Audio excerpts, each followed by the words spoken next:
খেয়াল করো 2008-এ যে নির্বাচন হয়, 8 নির্বাচনের সময় যারা সিলেট পলিটেকনিকের সুরমা হোস্টেলে ছিল আমাদের ক্যাম্পাসে, তো আমাদের ক্যাম্পাসে একটা যারা হোস্টেলে ছিল তারা হোস্টেলে থাকার জন্য এবং হোস্টেলের যারা বাইরে ছিল তারা হোস্টেলে ওঠার জন্য একটা হয়েছিল আর কি। যারা বাইরে থেকে হোস্টেলে উঠবে তারা অবস্থান নিয়েছিল একটা পুকুর পাড়ে, আমাদের যে পুকুর পাড়টা ছিল পুকুর পাড়ে অবস্থান নিয়েছিল। আর হোস্টেলের ভিতরে যারা ছিল তারাও অবস্থান নিয়েছে একটা দেওয়ার জন্য আর কি, একটা শুডাউন দেওয়ার জন্য। তো দুই পক্ষের মধ্যে শুডাউনে এক পক্ষকে বাধা দিতেছে পুলিশ, তখন সদ্য পাশ করে, আওয়ামী লীগ তখন পাশ করে। তো মূলত এত আসলে ভ্যারাইটিস কথা বলে লাভ নাই, মূলত আজকে কথাটার উদ্দেশ্য হচ্ছে আমার চোখের সামনে একটা ঘটনা আমি প্রত্যক্ষ করেছি দুইটা দলকে। যে দলটা হোস্টেলে উঠার জন্য লাঠি সোটা নিয়ে বসেছিল পুকুর পাড়ে, লামদা লাঠি নিয়ে বসা ছিল 2009 জানুয়ারিতে। তখন আবার যেই দলটা হোস্টেলে ছিল মানে রানিং ছিল তারা নিচে একদম খালি হাতে, একদম সম্পূর্ণ খালি হাতে, আমার চোখের সামনে তো ঘটনাটা, আমরা ক্যাম্পাসে তখন উপস্থিত। আর একদল কি পুকুর পাড়ে রামদা এত মোটা মোটা লাঠি নিয়ে বসা ছিল, ওইখানে পুলিশ গিয়ে কিছু বলতেছে না তাদেরকে। আইসা যারা হোস্টেল অবস্থান করতেছিল তারা হোস্টেলে যখন নিচে নামছে মানে একটা স্লোগান দিবে আর কি জাস্ট, তো ওই স্লোগানের সময় যখন এই ঘটনাটা পত্রিকায় আসছে কি হয়েছে জানো, এত মানে ইন্টারেস্টিং লাগছে, এত মজার লাগছে, মানে তো সেদিনের পর থেকে পত্রিকার উপর থেকে বিশ্বাস ধরো 70-80% কমে গেছে। ওই ঘটনাটা যখন পত্রিকায় পড়ি আমি, আমার চোখের সামনের ঘটনাটা কি হয়েছে, কে অ্যাটাক করছে, কে কার হাতে রামদা ছিল, কার হাতে লাঠি সোটা ছিল, এই জিনিসটা তো আমার চোখের দেখা। আমাদের আমি ক্যাম্পাসে উপস্থিত ছিলাম, তো লাঠি সোটা রামদা নিয়ে তখন আমাদের ক্যাম্পাসে নতুন শহীদ মিনারটা হয়। শহীদ মিনারে যে রডগুলো কাটা ছিল, হ্যাঁ বহিরাগত ছাত্র মানে আর কি ছাত্রলীগ করতে যারা, হ্যাঁ স্যার, মানে তখন এখানে কিন্তু আরেকটা ইন্টারেস্টিং ব্যাপার কি জানো, শোনো একটা প্রস্তুতি নিয়ে আসছে। হ্যাঁ, আরেকটা ইন্টারেস্টিং ব্যাপারটা হচ্ছে কোনো এখানে ছাত্রদল বা ছাত্রলীগ এই ফাংশনটা নিয়ে কথা না, আমার বক্তব্যটা হচ্ছে ওই জায়গায় যে পত্রিকায় যে তোমার লেখাটা আসছে আমার চোখের সামনে ঘটনা এটা ঠিক কিংবা 360 ডিগ্রি অ্যাঙ্গেল বলে নাকি, একদম পুরাটাই উল্টা। মানে যা হয়েছে এখানে পুলিশে বাধা দিতেছে হচ্ছে যারা হোস্টেলে অবস্থান করতেছিল, খালি হাতে দাঁড়ানো ছিল তাদেরকে বাধা দিতেছে, এখানে তোমরা স্লোগান দিতে পারবে না, কোনো প্রোগ্রাম করতে পারবে না। আর যারা লাঠি সোটা রামদা নিয়ে পুকুর পাড়ে বসেছে ওইখানে কিন্তু পুলিশ যাচ্ছে না। এটা আমার চোখের সামনে, আমি তখন স্টুডেন্ট হইলাম, তখন তো বয়স কম, রাজনীতি বুঝি না, রাজনীতি করিও নাই, ধরনের জ্ঞান মিনিমাম জ্ঞানটুকু নাই। তখন খুব অবাক লাগতেছিল যে ঘটনা কি এরকমও হইতেছে কেন, পুলিশ এদেরকে বাধা দিতেছে না, রামদা নিয়ে বসে রয়েছে, দা নিয়ে বসে রয়েছে, কিছু বলতেছে না, আর এখানে এসে বাধা দিয়ে রাখছে। পরবর্তীতে একটা পর্যায়ে গিয়ে বলিনি, পরে বললো একটা পর্যায়ে গিয়ে কি হয়েছে, তখন তাদেরকে হোস্টেলে যারা ছিল তাদেরকে বিতাড়িত করার জন্য দৌড়ানি দেওয়া হয়েছে। দৌড়ানি দেওয়ার পরে যেই শহীদ মিনারটা হয়েছিল তখন যে রডগুলো কাটা ছিল এই রডগুলো সহ নিয়ে দৌড়ানি দেওয়া হয়েছিল যারা হোস্টেলে ছিল। এখন যারা হোস্টেলে উঠার জন্য ছিল এখান থেকে দেখো তারা কিন্তু জিনিসগুলো পয়েন্টগুলো ধরো, হোস্টেলে উঠার জন্য যারা এই লাঠি সোটা নিয়ে রামদা নিয়ে বসেছিল এর মধ্যে থেকে কিন্তু তার 14 গোষ্ঠী অনেকেরা ছিল, 14 গোষ্ঠী বিএনপি করতো হোস্টেলে উঠার জন্য। তখন তারা ছাত্রলীগের মানে নাম খলিয়ে কিন্তু হোস্টেলে উঠতেছিল, মানে তারা এমন লোককে চিনতে হবে তখন যা তার 14 গোষ্ঠী, তা কেউ আওয়ামী লীগ করতো না, ছাত্রলীগ করতো না, কেউ না, কিন্তু হোস্টেলে উঠার জন্য সুবিধা নেওয়ার জন্য এই ছাত্রলীগের সাথে মিশে কিন্তু অ্যাটাক করছিল। অথচ যারা হোস্টেলে ছিল এর মধ্যে থেকে আমি ব্যক্তিগতভাবে হোস্টেলে অনেককে চিনতাম যে তার 14 গোষ্ঠী আওয়ামী লীগ করে। তখন শোনা হচ্ছে আওয়ামী লীগ করে হোস্টেলে ছিল, তারা ছাত্রলীগের বহিরাগত ছাত্রলীগ সেজে তারা কিন্তু আবার হোস্টেলে অ্যাটাক করছে। আসলে এখানে খুব মিশ্র একটা ঘটনা। এখানে যারা হোস্টেলে উঠবে যারা হোস্টেলে অবস্থান করে তারা সবাই সরকার দলীয় থাকে না, বিরোধী দলেরও থাকে। যারা হোস্টেলে আবার নতুন করে অ্যাটাক করে উঠবে তারা আবার সরকার দলীয় লোক থাকে না। মূলত এটা এখানে খুব বাজে একটা মানে কি বলে ক্যালকুলেশন, সমীকরণ। এখানে এই সমীকরণ শেষ করতে পারবে না। বর্তমান সময়ে যারা হোস্টেলে উঠবে তারা কি সবই বিএনপির লোক হবে, জামাতের লোক হবে, শিবিরের লোক হবে? এখানে আওয়ামী লীগের পরিবারের ছেলেমেয়ে থাকবে না? অবশ্যই থাকবে। আবার আওয়ামী লীগের আমলে যে সবগুলো হোস্টেলে থাকে তারা সবাই কি ছাত্রলীগ করে বা আওয়ামী লীগ পরিবারের না? ব্যাপারটা এমন না। এটা এরপরে বলো।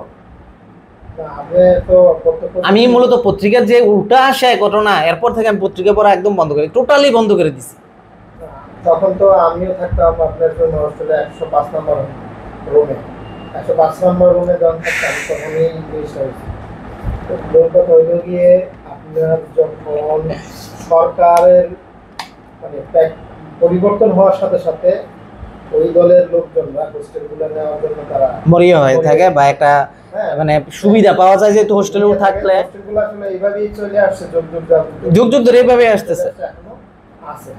তো পাশাপাশি আমরা যখন বিএনপির রাজনীতির সাথে ছিলাম বা ছাত্র দলের রাজনীতির সাথে ছিলাম, আমাদের সাথেও তো অনেকেই দেখছি যারা ছাত্রলীগ না করলেও আমাদের মানে ইয়েতে ক্যাম্পাসে না করলেও আমাদের সাথে মিলেমিশে চলছে। হ্যাঁ, সেম আবার যখন মানে আওয়ামী লীগ যখন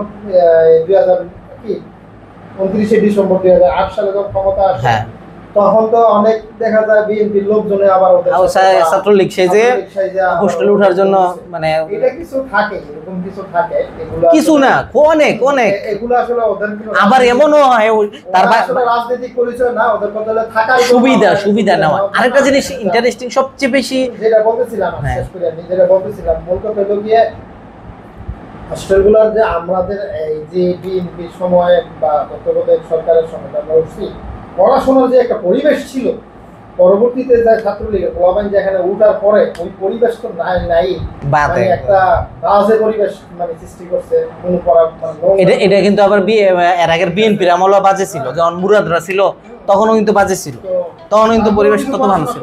কিন্তু এখন এত পরিমাণে নোংরা বাজে অবস্থা করছিল ওরা, যা মনে করো কল্পনীয় না, অকল্পনীয়। এর আগেও তখন আমরা তোমরা যখন একটা মোটামুটি একটা তারা ভিতরে ঢুকে মানুষদেরকে যা আছে সবকিছু মানে স্টুডেন্টদেরকে যারা রানিং স্কুল মানে হোস্টেলে ছিল সবকিছু ওরা মানে ফেলাই দিল, ভাঙে সবকিছু নিয়ে নিল না হোস্টেল থেকে, একদম যা আছে এভরিথিং লুট করে নিল। এটা হচ্ছে আসলে হোস্টেলে চিরাচরিত নিয়ম, আমাদের বাংলাদেশের প্রায় কালচার আর কি। এটা এরকম করে না আসলে না, এরকমই কালচারটা এরকমই চিরা হোস্টেল না এরকম পাবলিকে জানি না। কিন্তু আরেকটা জিনিস ইন্টারেস্টিং ব্যাপার, দাও পলিটেকনিকের রাজনীতি করে ভালো লাইনে জায়গায় গিয়েছে এরকম নজির কি আছে? হ্যাঁ, পলিটেকনিকে যেগুলো রাজনীতি করে, হ্যাঁ 5%, এটা কোনো পার্সেন্টেজে পড়ে?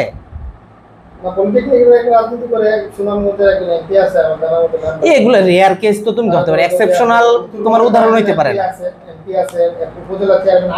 আরে তোমার এক্সেপশনাল তো উদাহরণ হইতে পারে না, এক্সেপশনাল এগুলা ব্যতিক্রম। এগুলো পড়াশোনা ছাড়াও হইতেছে, অনেকে বিজনেস করে হইতেছে, এগুলো তো উদাহরণ হইতে পারে না। এক কথা হচ্ছে তোমার পলিটেকনিকের রাজনীতি করে কেউ ভালো কোনো জায়গায় শাইন করতে পারছে, ভালো একটা পদ পদবি পাইছে, এরকম নজির খুবই কম, নাই একজন দুইজন। এটা তো তোমার ছাড়াও হইতে পারে। যাই হোক, মূল কথা ছিল, আর কিছু বলবা না? আর মূলত বক্তব্যটা ছিল আসলে এই পত্রিকায় যে আসলে কি পরিমাণ মানে আসে কেন, আরেকটা বললাম এই কারণে আমাদের ঘটনা, আমরা কিছুদিন আগে একটা ঘটনা, মূলত আরো বলতেছি এই কারণে, কিছুদিন আগে কিন্তু একটা ঘটনা আসছিল, ওই সময় খেয়াল করছো পাইছো, যে এক মহিলা সে দাবি করতেছিল তার স্বামীকে সে কিডনি দিছে, নিজের কিডনি দিছে, কিন্তু কি হয়েছে, স্বামী পরকীয়ায় আরেকটা মেয়েকে বিয়ে করে ফেলতেছে। এই ঘটনাটা কিন্তু আবার কালকে নিউজ হয়েছে, 2-3 দিন আগে নিউজ হয়েছে কি, আবার স্বামী উল্টাও অভিযোগ করতেছে যে আসলে বউয়ের এখানে পরকীয়ার যে কথা ঢাকতে স্বামীকে ক্লেম করেছে। হ্যাঁ, ক্লেম করেছে। তা আসলে পত্র পত্রিকায় নিউজে প্রথম শ্রেণীর নিউজগুলোতে যদি আমরা এরকম বক্তব্য পাই, এর মধ্যে আরেকটা উদাহরণ যদি তুমি টানো, বেশ কয়েক বছর আগে কি হয়েছে, এক মেয়েকে খুঁজে পাওয়া যাচ্ছিল না, তখন সে তার পুলিশে যে এফআইআর লেখে, এফআইআর মধ্যে লিখে দিছে যে মেয়েকে কেটে টুকরা টুকরো করে বুড়িগঙ্গা ভাসায় দিছে, এরকম দিছিল, পুলিশ রিপোর্টে আসছে। তারপর পরে কিছুদিন কয়েক মাস পরে ওই মেয়ে কি করছে, এক ছেলেকে নিয়ে সে স্বামী নিয়ে এসে বাড়িতে হাজির। তাহলে পুলিশের যে রিপোর্টটা আসছে পত্রপত্রিকায় আমরা যেটা জানতে পাইছি, যে নিউজটা কিন্তু এখনো তোমার ঘাটলে পাইবা, বেশি দিনের না, 2-3 বছর আগের।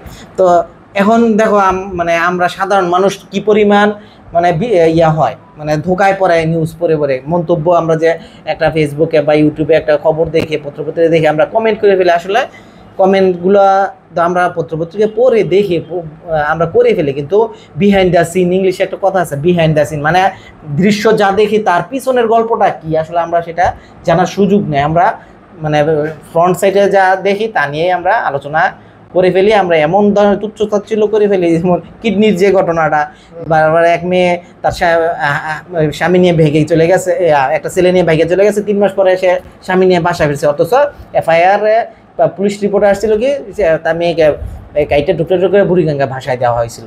এটা কিন্তু পরবর্তীতে অনেক খুব নেতিবাচক একটা মানে নিউজ হয়েছে আবার তাদের বিরুদ্ধে, যারা এই ধরনের রিপোর্টগুলো দিছে। তো আসলে পত্রপত্রিকায় আমরা যা পাই এর বাইরে অনেক কিছু থাকে, অনেক সত্য থাকে।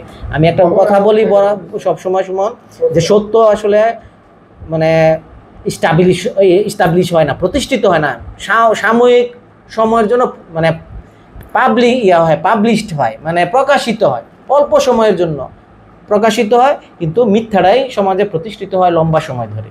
আর কিছু বলবা? না। ওকে, ধন্যবাদ, সবাই ভালো থাকবেন।